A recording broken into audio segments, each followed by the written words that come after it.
और सर एक ना ये चूँकि रीडर्स क्लब है तो आप एक छोटा सा सवाल पहले उसका एड्रेस कीजिए कि मतलब why reading is still important.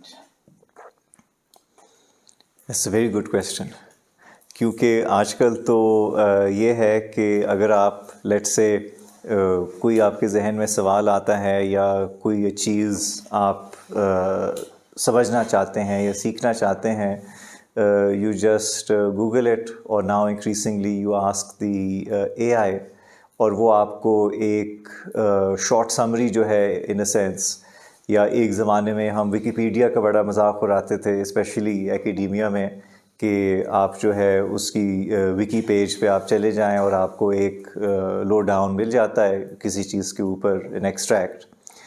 So I think एक तो वो कन्वीनियंस जो है वो ऐसी हो गई है कि people really rely on this.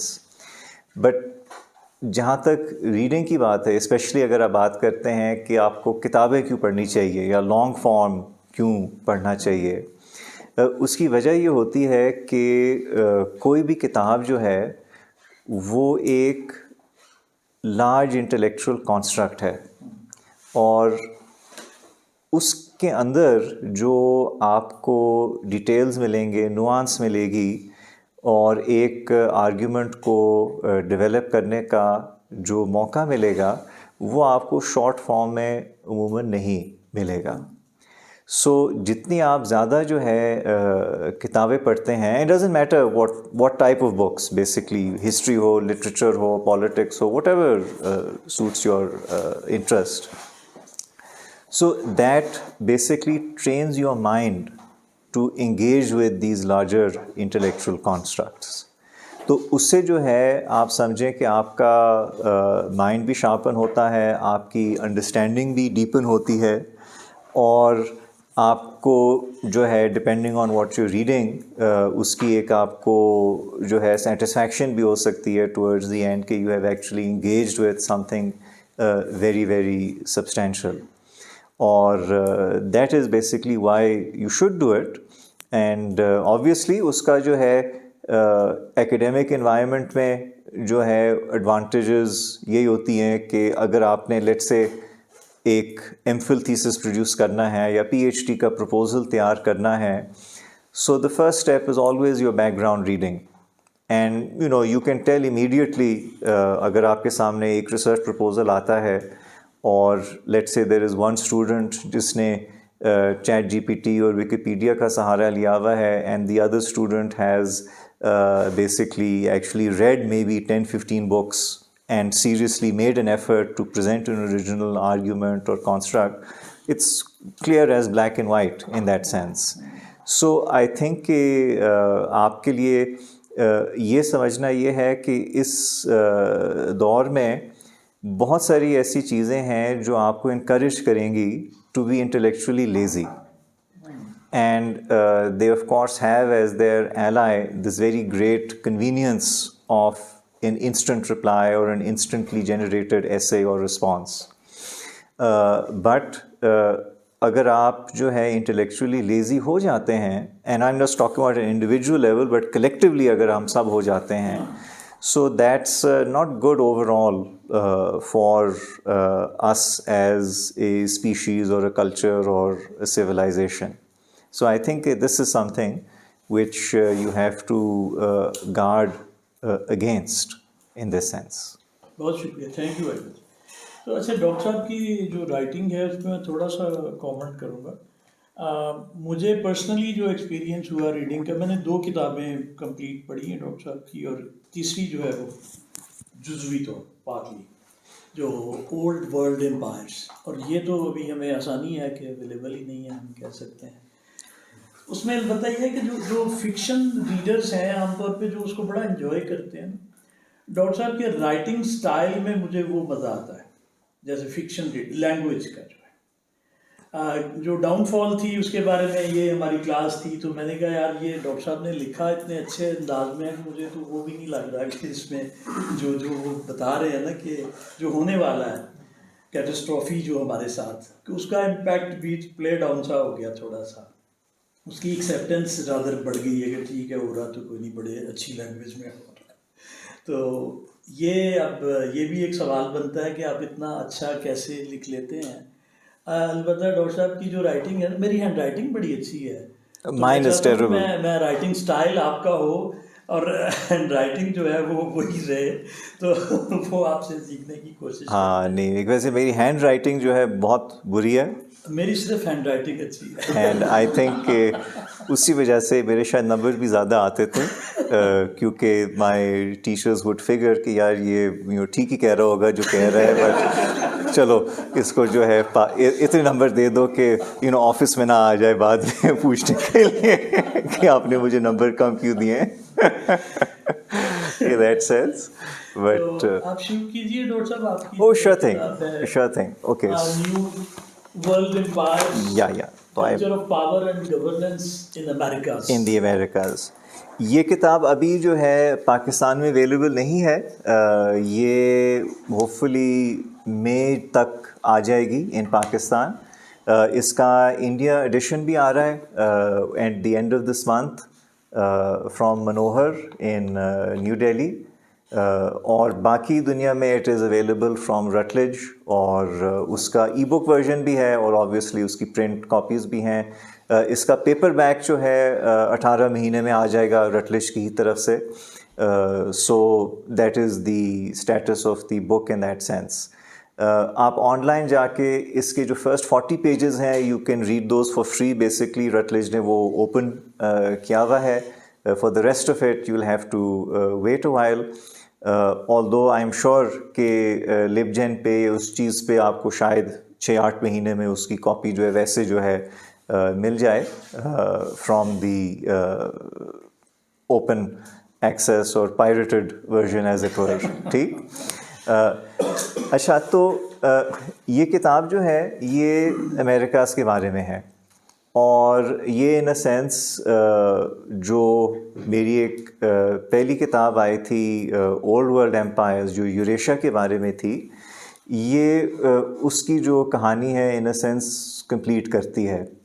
ये देखती है कि जो अमेरिका है नॉर्थ एंड साउथ, वहाँ पर जो रियासतें हैं वो कैसी बनी, एंड इसमें जो है फ्रॉम साउथ एशियन पर्सपेक्टिव काफ़ी जो है इंटरेस्टिंग चीज़ें हैं, क्योंकि बहुत सारी जो हमारी एक थियराइजेशन है या तसव्वुराती समझ है बाकी दुनिया के बारे में, वो अमेरिकन या नॉर्थ अमेरिकन थियरिस्ट से आती है, और वो जो अमेरिकन या नॉर्थ अमेरिकन थियरिस्ट्स हैं वो नेचुरली अपने ही माशरे को, अपने ही जो है समाज को वो देखते हैं और ये समझते हैं कि that is the normal and everybody else is a sort of deviation from that norm. तो उनकी जो अजम्पशंस हैं स्टेट के बारे में, कल्चर के बारे में, पॉलिटिक्स के बारे में, वैल्यूज़ के बारे में कि what should be good, what should be bad, that sort of stuff,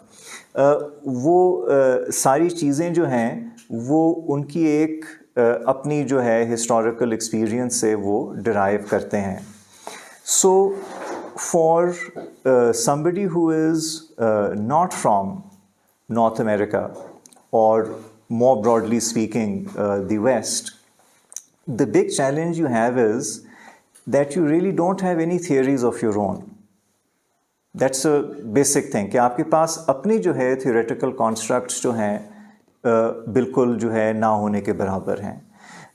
जो सबसे जो है आपको मिलेंगे स्पेशली साउथ एशिया से या बाकी भी जो है ग्लोबल साउथ से, जैसे वो कहते हैं, तो वो क्या करेंगे कि वो किसी एग्जिस्टिंग जो है वेस्टर्न स्कॉलर को पकड़ लेंगे और उसकी थियरी को फिर अपने माशरे पर या अपने उसके ऊपर जो है अप्लाई करना शुरू कर देंगे। So in the context of South Asia किसी ने जो है वो फूको की टांग पकड़ी हुई है, किसी ने मार्क्स की टांग पकड़ी हुई है, कोई जो है एडम स्मिथ की पकड़ के बैठा हुआ है, कोई फ्रांसिस फुकुयामा की पकड़ के बैठा हुआ है, और वो ये नहीं समझते कि बेसिकली जो हमारी तारीख़ है और जो हमारा माशरा है वो एक्चुअली बाकी दुनिया से ज़्यादा मिलता जुलता है as compare to North America और वेस्टर्न यूरोप। सो अगर आपने अच्छी थियराइजेशन करनी है तो आपको उस एग्ज़ाम्पल से जनरलाइजेशंस ड्रॉ करनी चाहिए जिसका ओवरलैप बाकी दुनिया से ज़्यादा है, as oppose to what we do कि हमने जो एक सॉर्ट ऑफ वियर्ड एग्ज़ाम्पल है ऑफ द मॉडर्न वेस्ट, उससे उठाकर we apply it to everybody else. So जो मेरी ये वाली किताब है और जो इसके जो प्रीसीडिंग वॉल्यूम्स हैं in the culture of power series, what they basically do is that they develop a framework for understanding the history of the state, and they ground that framework in the history of South Asia, and from that they then look at the rest of the world, that how does the rest of the world measure up to what has happened in our part of the world. So उसका जो एक मकसद है वो ये है to sort of reverse this exercise which is typically the other way around कि आप किसी जो है वेस्टर्न स्कॉलर को पिक करते हैं और फिर उसकी थियोरी को अपने ऊपर जो है आप जो है अप्लाई करना शुरू कर देते हैं, with of course some modifications here and there, but basically you are borrowing their frameworks for yourself. So new world empires में ऑब्वियसली जो स्कोप है उसका वो है north and south America, but obviously उसके अंदर भी जो है कुछ सिलेक्शन हुई है कि जो मेजर यूरोपियन एम्पायर्स हैं जो इसमें कवर्ड हैं वो स्पेन, पोर्चुगल और ब्रिटिश एम्पायर्स थे in North America and south America, और फिर जो इंडिपेंडेंट कंट्रीज़ हैं उसमें जो है मेक्सिको, ब्राज़ील और यूनाइटेड स्टेट्स की case study in a sense की हुई है। और जो इंट्रोडक्टरी चैप्टर है, बैकग्राउंड का जो चैप्टर है, that looks at the Aztec, Inca and Maya civilisations. So it gives you sort of overview कि इस खित्ते में कैसी जो है स्टेट डेवलप हुई, क्या वहाँ पर हुआ, और फिर जो मॉडर्न पीरियड है which starts with the European discovery quote unquote of the Americas, how that then affects what happens. Now जो European discovery of the Americas है वो एक लिहाज से हमारी वर्ल्ड हिस्ट्री में, स्पेशली मॉडर्न वर्ल्ड हिस्ट्री में सबसे एक इम्पॉर्टेंट डेवलपमेंट है, और उसकी वजह ये है कि नॉर्थ और साउथ अमेरिका की कॉलोनाइजेशन को अगर आप माइनस कर दें, so the rise of the West basically becomes impossible. So if you think about, let's say you are living in a Western dominated world, that Western domination simply became physically possible and economically possible as a result of the colonization of North and South America. आप उसके minus कर लें from the equation, so that just is simply not sustainable. अगर आप Europe के हालात देखें in the 1400s और इन द 1500s, तो आपको ये नज़र आएगा कि वो बेसिकली यूरेशिया की इम्पोवरिश्ड आउटर पेनिनसुला थी। सन 1500 में जो यूरोप की लेवल थी of economic development and welfare was about the same as it had been in about 500 AD on the fall of the Western Roman Empire. So basically for nearly 1,000 years, their civilization was either in decline or stagnant. और उस context में within Europe, Europe के बहुत सारे हिस्से थे जहाँ पर टर्क्स की हुकूमत थी, नॉर्थ अफ्रीका में भी टर्क्स की हुकूमत थी, मेडिटरेनियन जो था, हालांकि उसमें एक तरफ पोर्चुगल और स्पेन जो थे वो ऑटोमन्स की कंट्रोल को कंटेस्ट करते थे, वो भी काफ़ी हद तक एक ऑटोमन लेक ही थी। So Europe was really sort of hemmed in on all sides. by the fact that within Europe they did not have resources, they did not have the technology, they did not have the society or other things, and externally they are really, really constricted.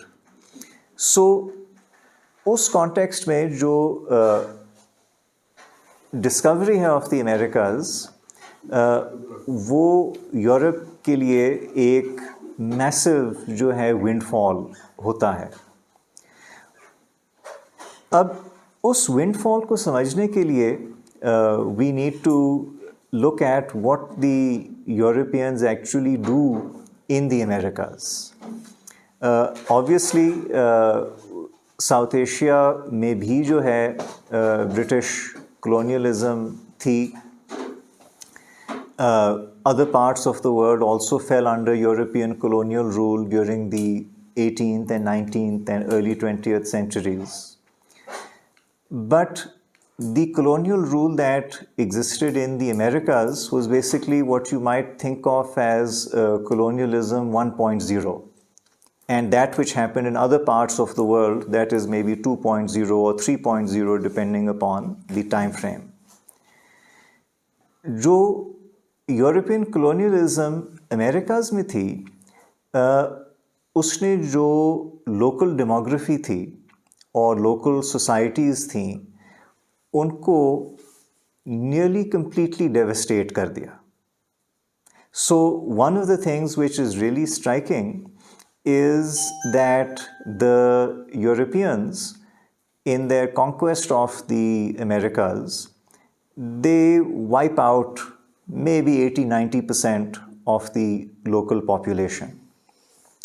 और ये decline जो है बहुत dramatic होता है. इसके पीछे बहुत सारी factors हैं. There is conquest, there are man-made famines, there is then the onset of Eurasian diseases, all sorts of different factors flow into this.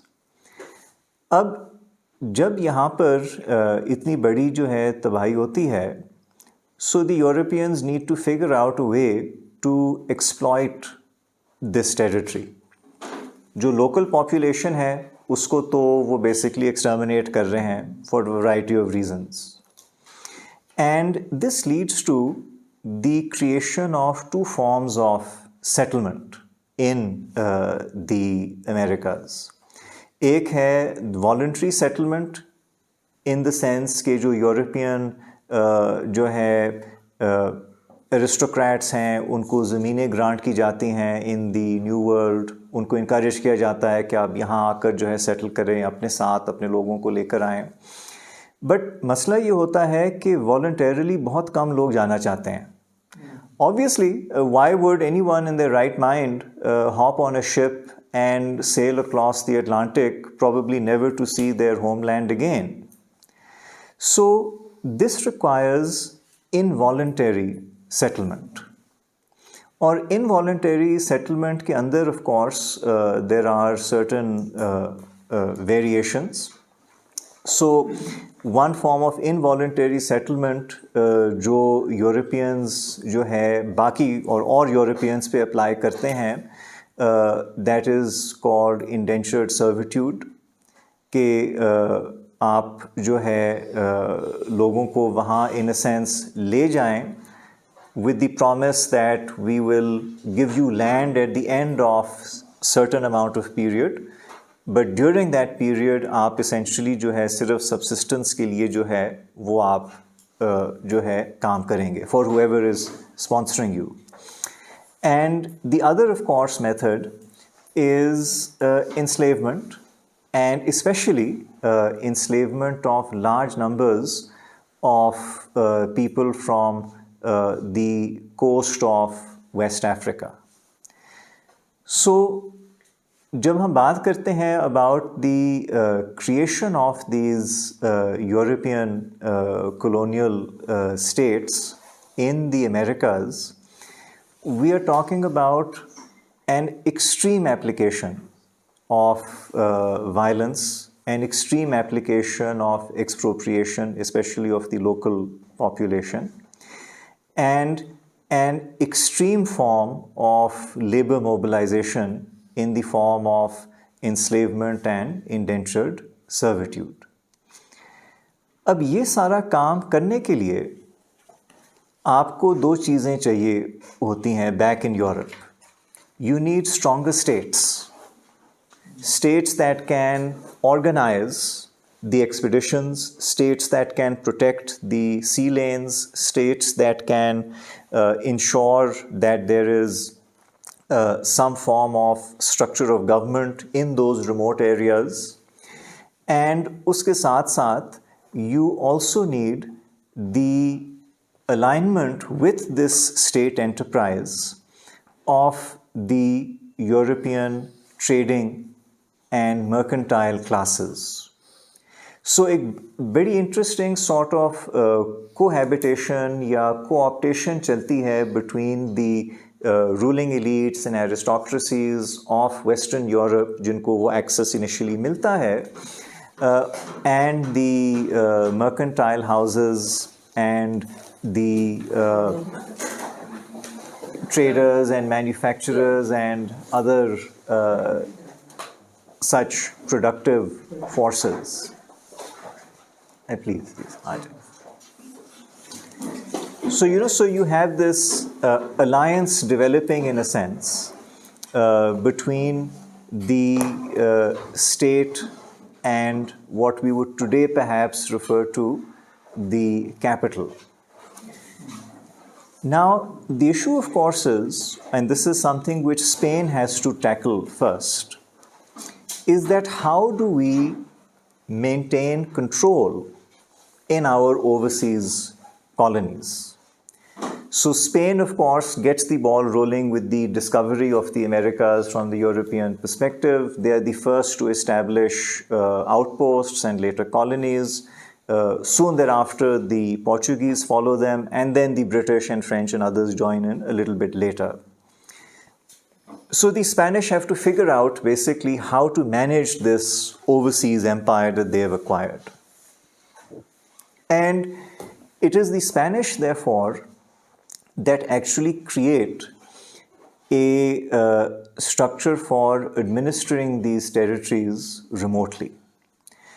वो स्ट्रक्चर जो है वो ये है कि in Spain itself there is a central secretariat which is there to coordinate colonial affairs.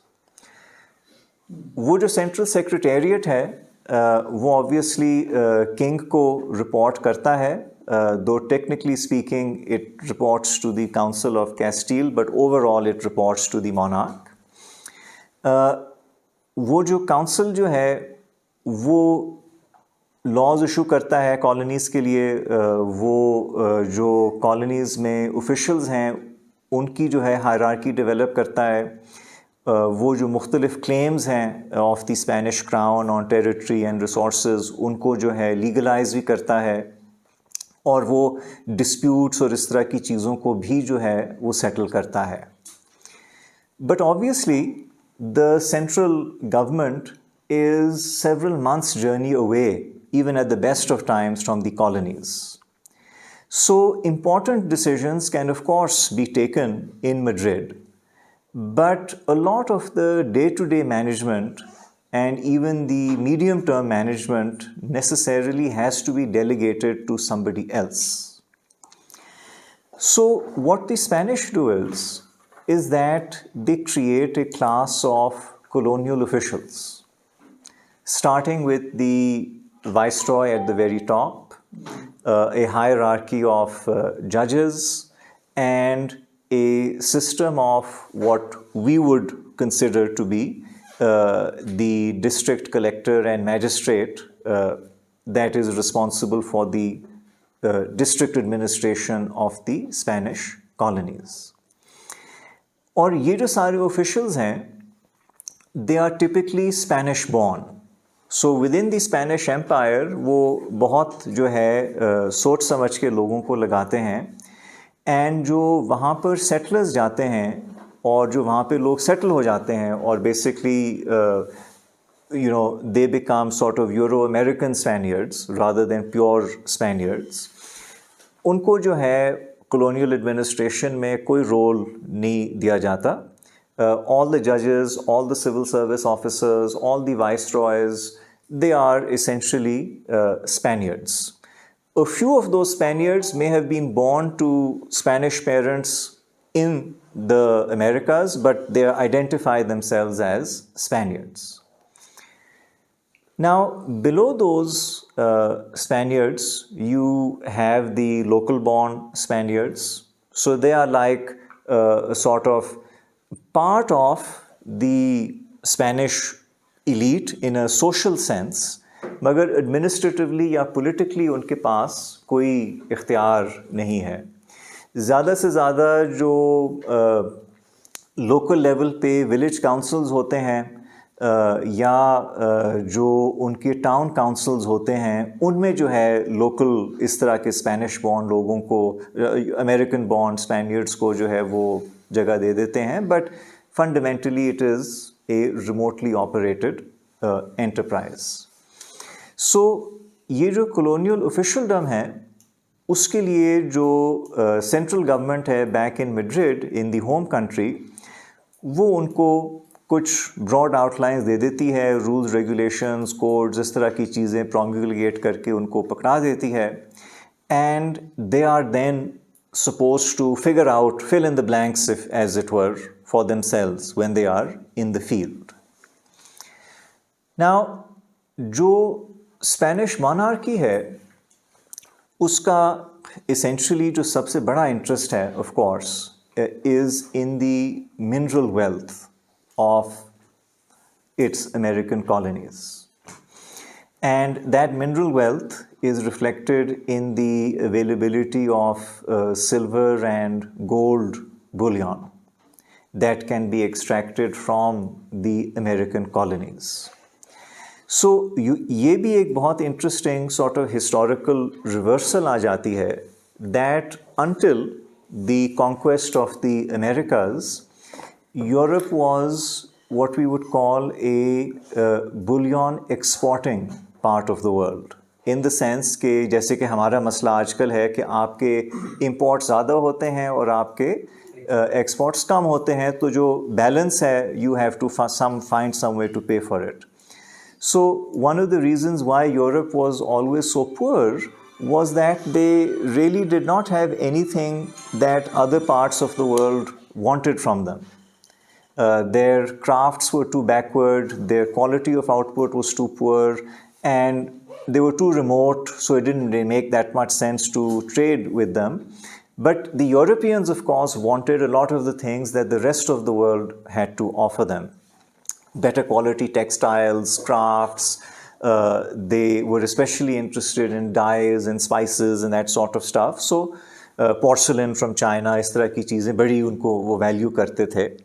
So जो बाकी दुनिया थी उसकी जो है आप समझें एक मर्चेंडाइज एक्सपोर्ट का सरप्लस होता था और यूरोप का मर्चेंडाइज एक्सपोर्ट नहीं होता था, उनका एक्चुअली दूसरी तरफ होता था. They would import more than they would manage to export.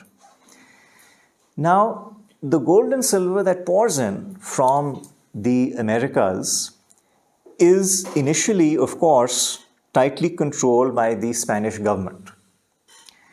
और जो स्पेनिश गवर्नमेंट है वो एक लिहाज से बहुत अमीर हो जाता है as a result of the gold and the silver that is pouring in.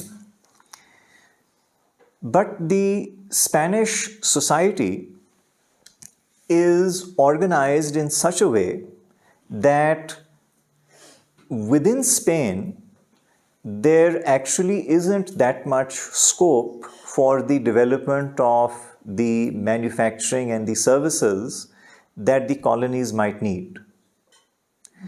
Spain का जो बादशाह जो है वो पर्सनली तो बहुत अमीर हो गया as a result of the gold and silver pouring in, but what does he do? He spends the gold and silver on fighting wars, he spends the gold and silver on building new palaces, fancy new ships, better armaments, that sort of stuff. So Spain का एक military power इस तरह की चीज़ें for several centuries काफ़ी जो है आगे रहती हैं. But fundamentally, the society does not really benefit from all that gold and silver that is pouring in. So the result is that in spite of the Spanish monarchy's ideological commitment to mercantilism और हम ही सारी चीज़ें बनाएंगे अपने colonies के लिए, the fact is that they are not able to provide the colonies with what the colonies need. So that gold and silver, as it pours into Spain, it ends up going to other parts of Europe. So for example, in 1520s, the Spanish, they want to set up sugar processing and sugar refining plants in their Caribbean colonies. Problem is that Spain में जो है, nobody knows how to build the plant. But people in the Netherlands do. People in England do. So there is a sort of circulation of that wealth into the rest of Europe. और वो जो wealth है that circulates into the rest of Europe, वो इस bullion की जो shortage है उसको alleviate करना शुरू करती है. तो जब आप let's say पढ़ते हैं about the East India Company or the Portuguese in India or later on the French Company, you always read that when they used to come to India, they used to trade gold and silver in exchange for goods. India had no interest in goods that they had, neither did China for that matter. Both countries were, as I mentioned earlier, merchandise exporting, not importing. So the gold and silver that the Europeans then use to set up the network of triangular trade that then lays the foundations for colonialism 2.0 and 3.0 comes from there. So inadvertently, that sets in motion the process whereby finally the Europeans can come to India and come to China and other parts of the broader East and East Africa and exchange gold and silver for local products.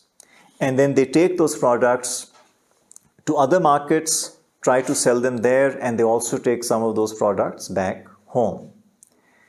So इस पूरे process में you see this alliance, let's say, forming between the people who rule these European countries, and there are very different types of governments. So Spain is an absolute monarchy, England is a parliamentary oligarchy, so is the Netherlands to an extent.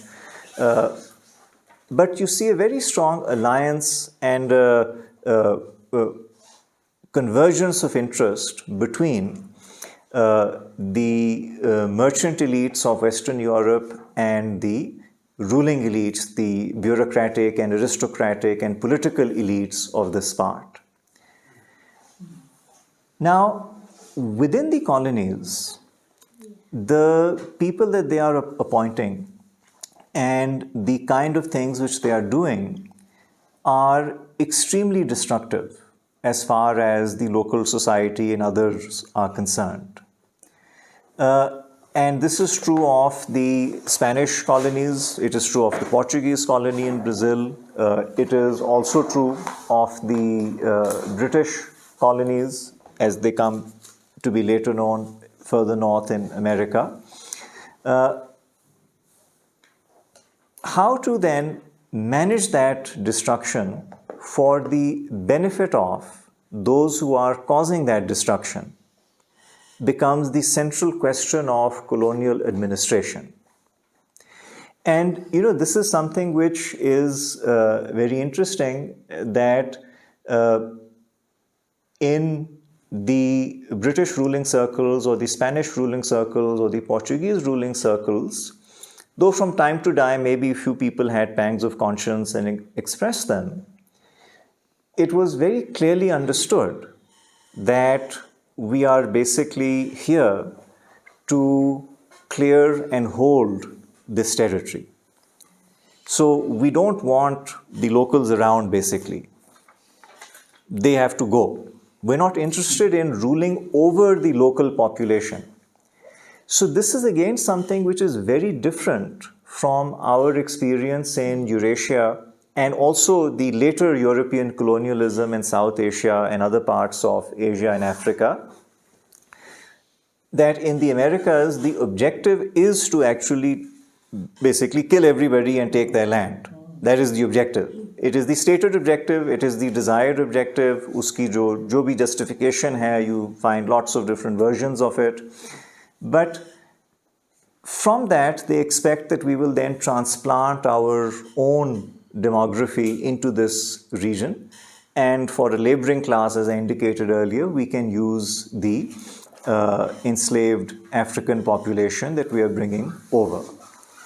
So, ये जो societies हैं which emerge from this, whether we are thinking about the former Spanish colonies, or whether we are thinking about the Brazil, or whether we are thinking about the United States of America, these are not colonial societies in the sense that perhaps we would understand them.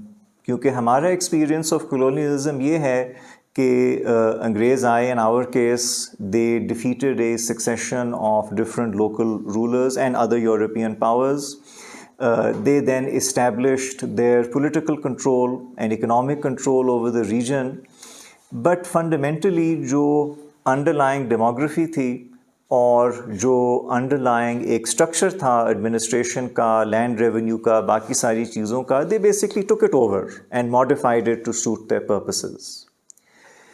But over here, there is a clean slate in that sense.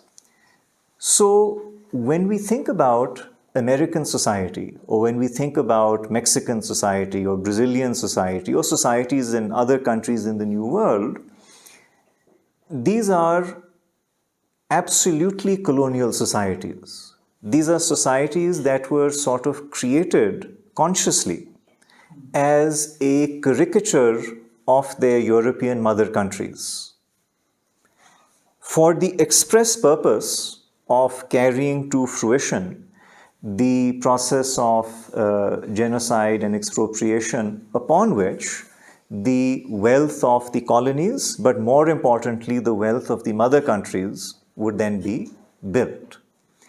So it is let's say it's an order of magnitude which is very difficult for maybe people who are not that familiar with this history to sort of even relate to.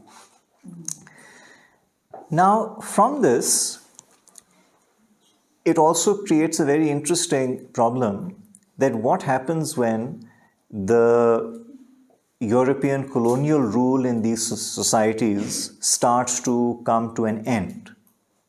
So what happens when you have the American Revolution and the Mexican Revolution, that is the first Mexican Revolution, and you have the fall of Portugal's control over Brazil and the creation of a new Brazilian monarchy.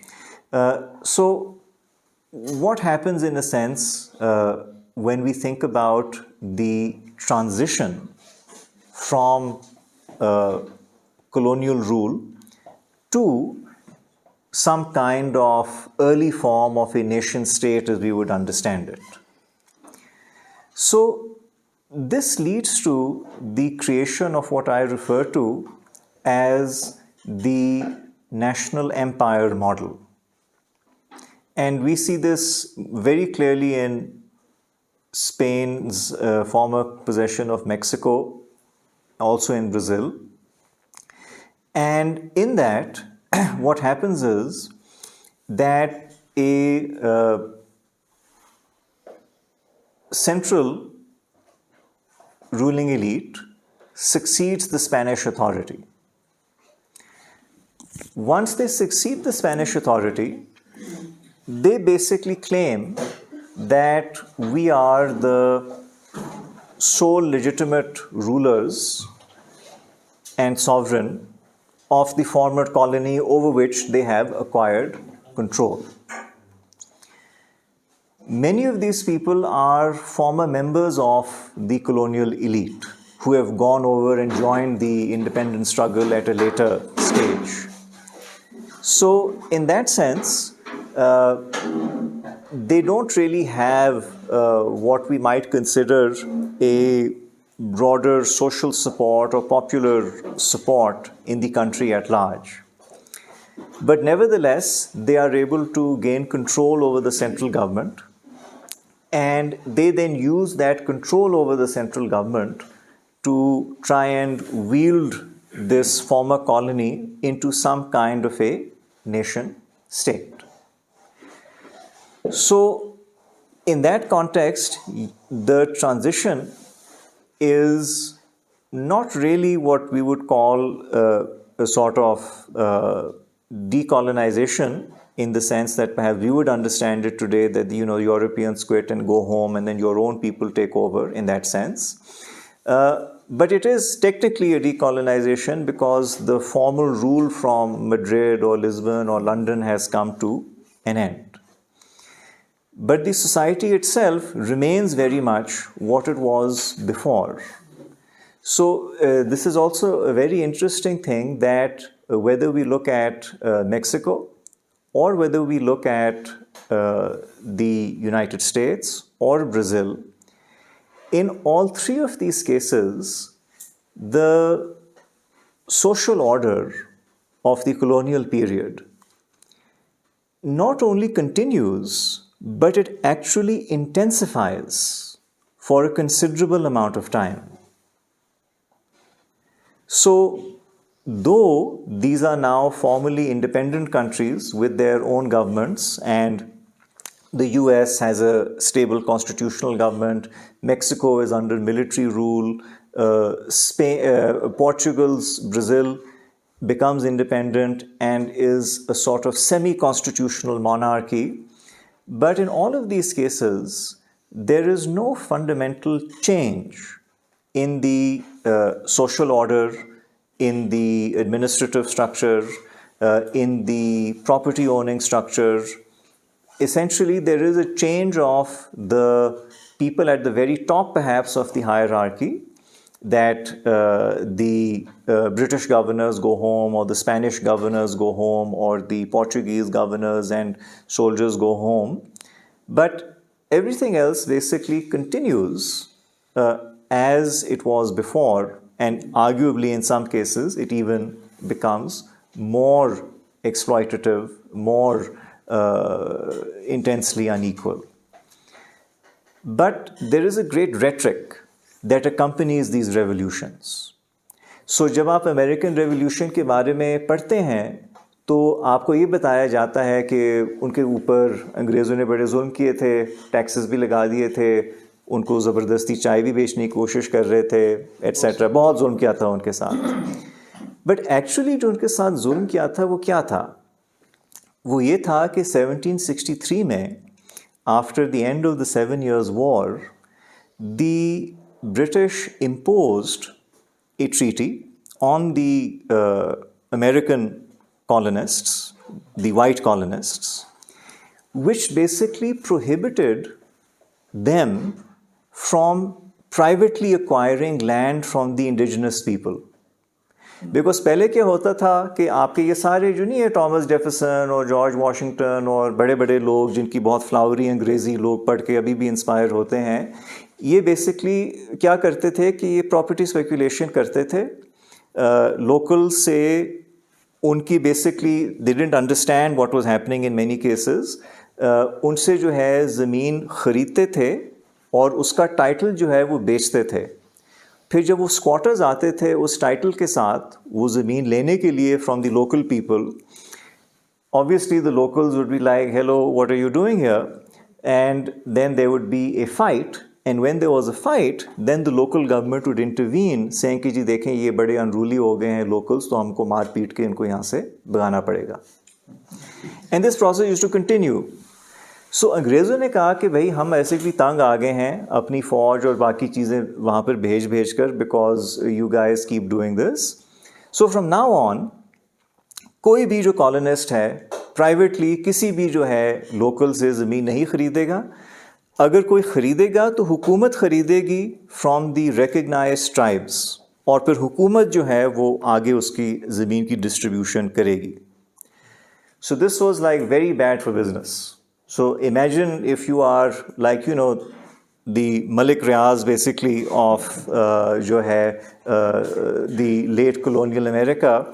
And आपके जो basic कारोबार के ऊपर जो है किसी ने आके जो है पाबंदी लगा दी है, you'll be very unhappy. Second thing which the British did was that in 1772 there was a very famous case known as the Somerset case. Charles Mansfield was the High Court, the King's Bench judge who presided over this case. Case ये था कि जो America से या बाकी colony से जो लोग इंग्लैंड आते थे वो अक्सर अपने साथ जो है अपने पर्सनल रेटिन्यू में अफ्रीकन स्लेव्स को अपने साथ लेकर आ जाते थे, और ये जो अफ्रीकन स्लेव्स थे फिर in a sense they would continue to be treated as slaves by their masters on English soil. Now, what happened was that in one case, a owner decided to send one of his slaves off to the Caribbean to be sold. और जो एबोलिशनिस्ट्स थे उन्होंने उस slave के नाम पे एक writ कर दी ऑफ हेबियस कॉर्पस कि उसको अदालत में पेश किया जाए बिकॉज इसको डिपोर्ट किया जा रहा है विदाउट ड्यू प्रोसेस. तो चार्ल्स मैनसफील्ड जो है he heard the case and he basically ruled that since there is no express provision in the laws of England for the condition of slavery, the man is free to go. He is no longer a slave. So this was reported in the colonies. In fact, it is hilarious कि जब आप Washington के ख़त पढ़ते हैं जहाँ पर वो बेसिकली लिख रहा है अपने साथियों को कि ये जो अंग्रेज़ गवर्नर है डंडस वर्जीनिया में, ये हमें थ्रेटन कर रहा है कि वो ग़ुलामों को आज़ाद कर देगा, हमारा जो ज़िंदगी का जो तरीका है ये तबाह करना चाहिए. उसके अपने ख़त हैं जॉर्ज वॉशिंगटन के, the liberator. So this is very well documented. So I mean it is literally hilarious that what is up is down and what is down is up. The third thing of course was that the British were imposing restrictions on smuggling of goods because they were suffering a huge revenue loss. So अंग्रेज़ों ने new England में जाकर अपनी admiralty की अदालतें बनानी शुरू कर दी थी and they had started intercepting a considerable amount of the smuggling that was taking place. एक बड़ा ज़बरदस्त पुराना थीसिस है ऑथर श्लाइजेंजर का called the Colonial Merchants and the American Revolution. It's an old thesis. I found it lying at the Qaid-e-Azam University's library. तो उसमें वो basically detail करता है कि जो सारे जो नॉर्थ ईस्ट के बड़े मर्चेंट्स थे बेसिकली उनके फॉर्च्यून्स जो थे स्मगलिंग से आते थे. सो जब अंग्रेज़ों ने कहा कि नहीं अब आप स्मगल नहीं करेंगे, अगर आप करेंगे तो आपको पकड़ेंगे, जेल में भी डाल सकते हैं, जुर्माना भी लगा सकते हैं. एंड जब अंग्रेज़ों ने अपने वहाँ पर नेवी डिप्लॉय करना शुरू कर दी और एडमिरलिटी कोर्ट्स बनानी शुरू कर दी, देन दी कॉलोनियल मर्चेंट्स वो लाइक यार हमारा तो इन्हीं के धंधा ख़राब हो रहा है इस काम से. So essentially in the decade before the American revolution the British antagonised the three most important pillars of their colonial society: the property dealers and speculators, the slave owners, and the merchants. And these guys decided, we want to be free because this is very bad oppression that is being visited on us. Okay, can you imagine? You can't smuggle, you can't enslave freely, you can't steal people's land for free. The British are doing really horrible things to us, and so this tyranny is not going to stand. We need to rebel.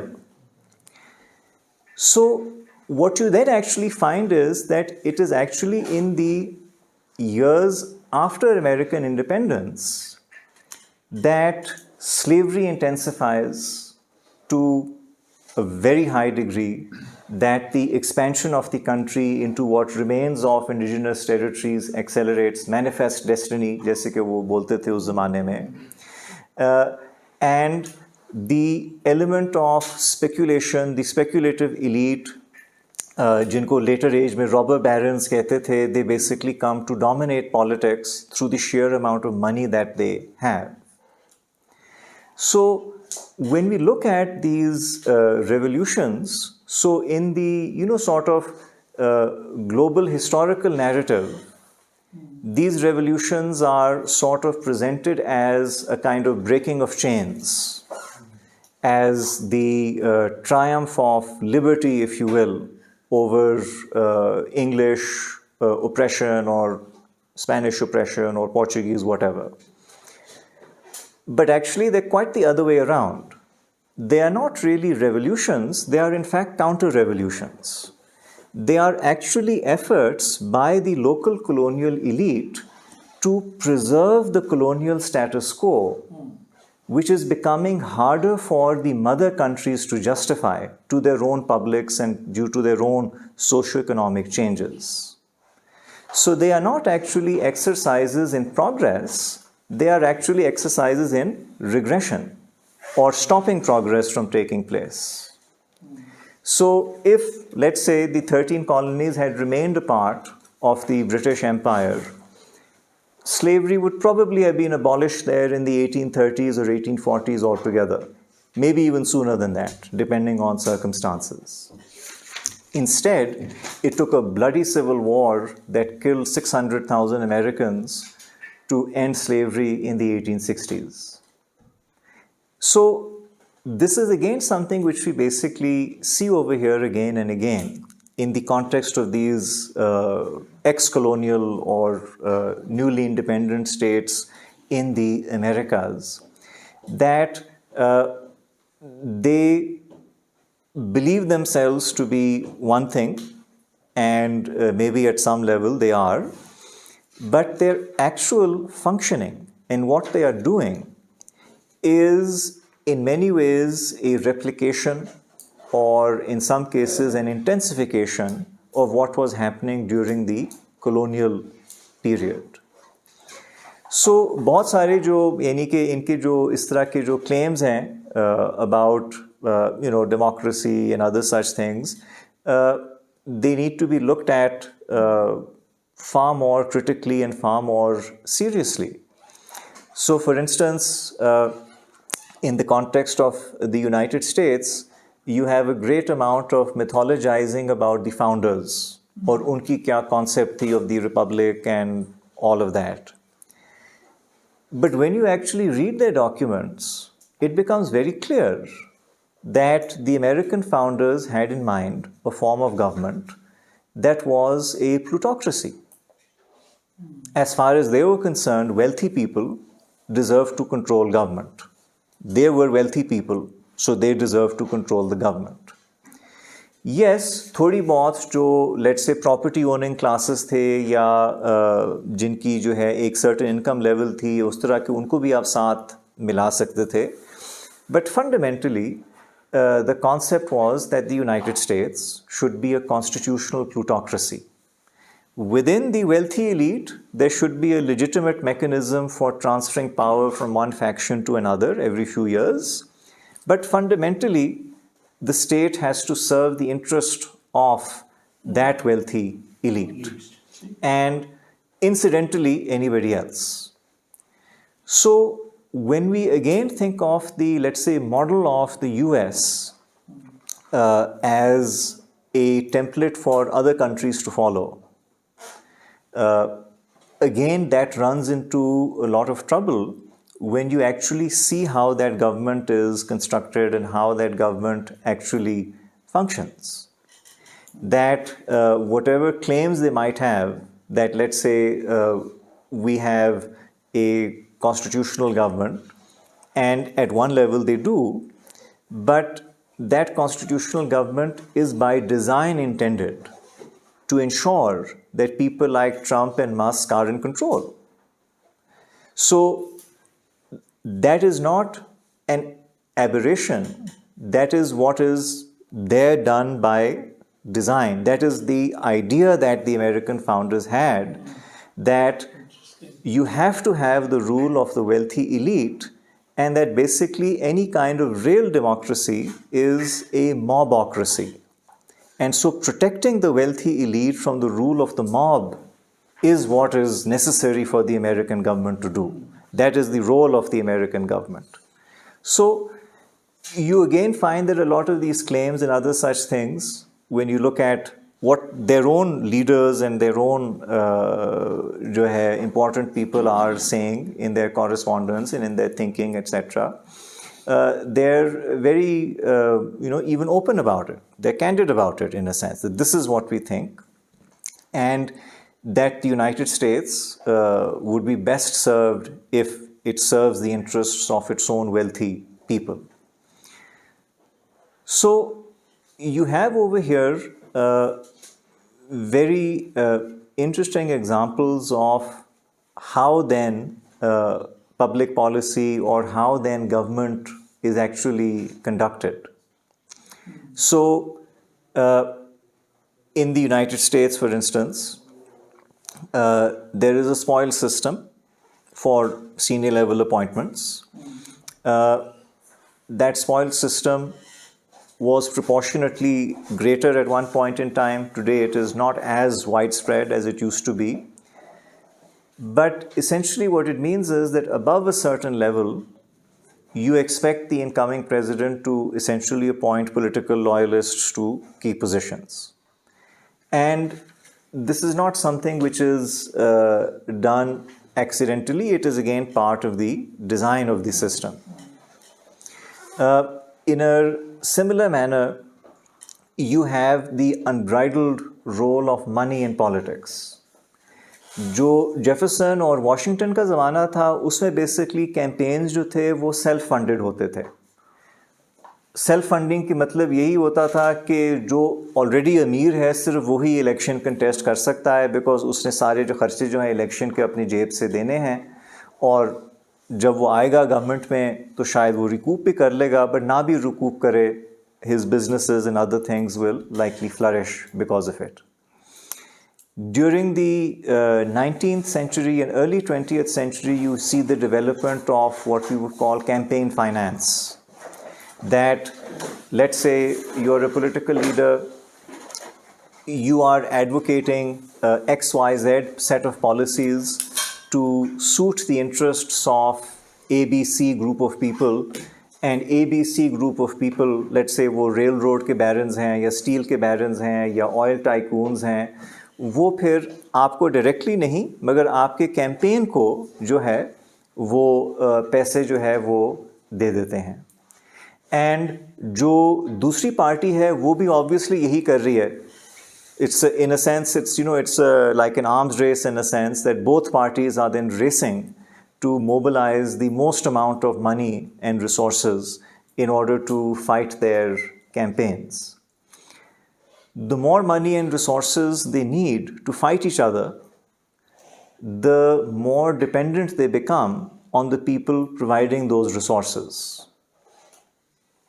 So, if you don't have access to those resources, then sure, like, let's say the Green Party in the United States, you can campaign, but you will have difficulty even getting on the ballot in many parts of the country.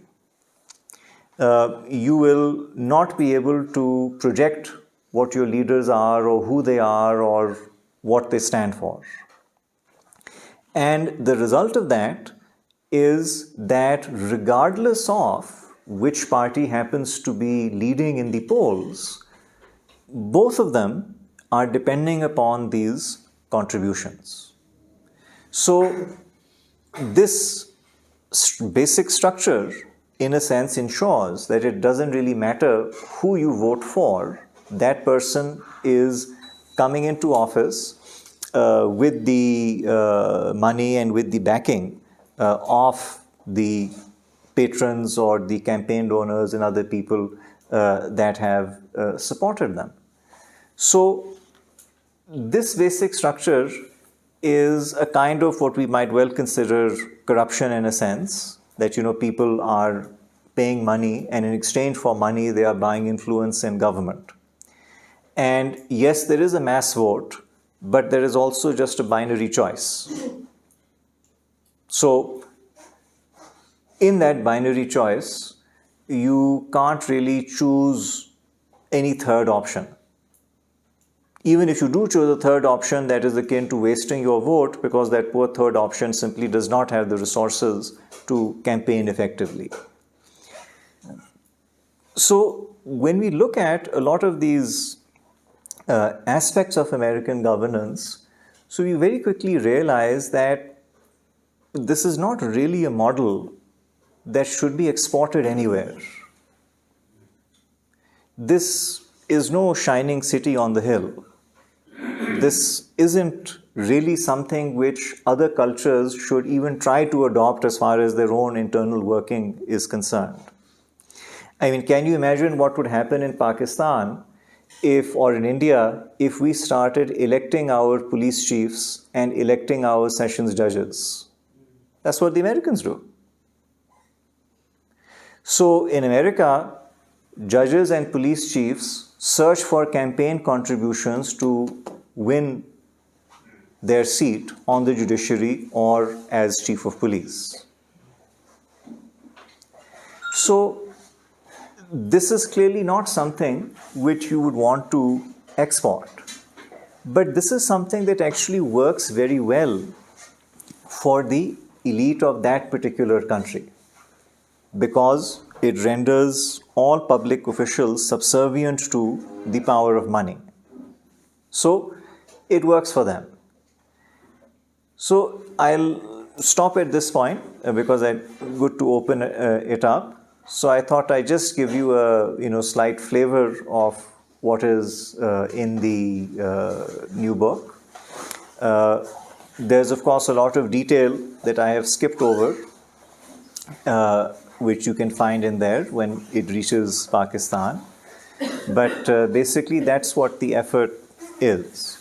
It is to try and look at what has happened in the Americas and use our own historical experience as the benchmark to sort of judge them the way they very freely judge us on all sorts of different things. Okay? Thank you. Thank you very much. Thank you. Thank you.